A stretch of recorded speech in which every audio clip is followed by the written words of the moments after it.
Welcome back to Ozarks Live. Our resident forager friend is here with us, Rachel West. Always excited to see what you have to bring us.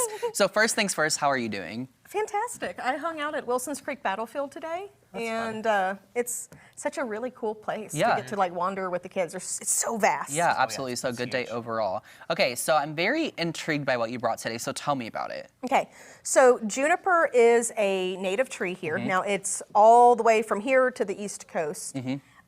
These trees are, as the native tribes in our area, we're known as the tree of life because they can live for over 900 years. Oh, wow. So there's actually one that's 940 years old in West Virginia. Oh, wow. So Latin name Juniperius virginia, but we usually call them cedars or eastern red cedar. Yeah. So the berries are, they're technically edible, but they're more of a seasoning. They're very, they're antiseptic, antioxidant, anti-inflammatory.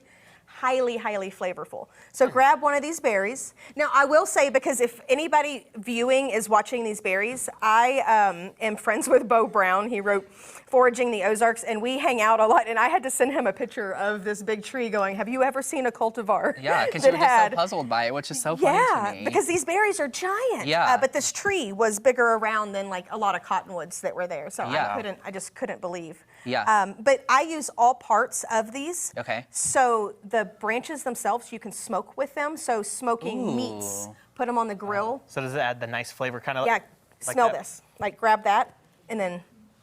Okay. So that, it's like a Christmas tree for those that it. are not on smell vision here. Yeah. But if you, you can add, my favorite thing to do is to add a branch of these to a pot of black beans. Okay. Fantastic seasoning, like you add sage leaves, you add basil. Yeah. This is amazing. And then the berries, if you notice this yeast all over the top, that is a wild yeast. So you can kind of rub that plume. I should have said plume in first and then yeast second. But, oh, interesting. and so that yeast is actually a natural yeast, just like what you would start sourdough bread. Not really sourdough, but if you wanted to start a yeast. You can do wild vinegar. So what I do with these is there is juniper berries, and you cover them with water and a little bit of sugar. It'll naturally ferment off of the yeast and the sugar. That you might add a little bit just to help it, like 1 teaspoon. Yeah.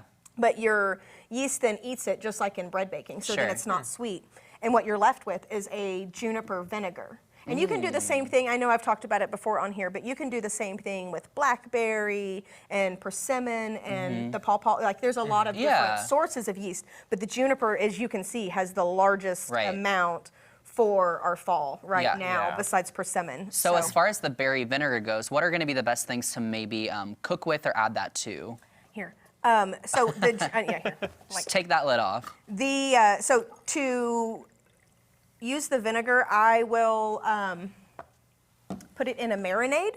Okay. You can turn it into a pasta salad, your chicken salad. I've canned with it because I have such a large amount at home. I've made pickled eggs. So you can really if you use apple cider vinegar in anything, whether you're even making a vinegar pie, which we've talked about before. You can use this juniper instead. But if you don't huff it because it's a vinegar, but if you want to smell it, it is very, very aromatic. And if you've ever used apple cider vinegar, it really does have the apple smell to it. And so when you're wanting to add something different to potato salad, it takes literally like a half tablespoon, and it's just a whole new world. It smells very strong. Yeah, it is very vinegar, strong. So it makes sense. Right? Now, Rachel, you got any upcoming events or specials going on? I just finished the book, the final. Okay. So in the next few weeks, be looking for a book signing. And then I'll be prepping for getting those tree tags out. Okay. And I've got a foraging certification coming in the spring. Very cool. So, yeah. Very good. And then if people want more information from all the amazing work you do, where can they find that? eatingtheozarks.com. All right. Rachel, it's always a pleasure, and I'm very intrigued by these berries, so thanks for stopping by. I'm going to leave them with you. Well, we're excited. All right.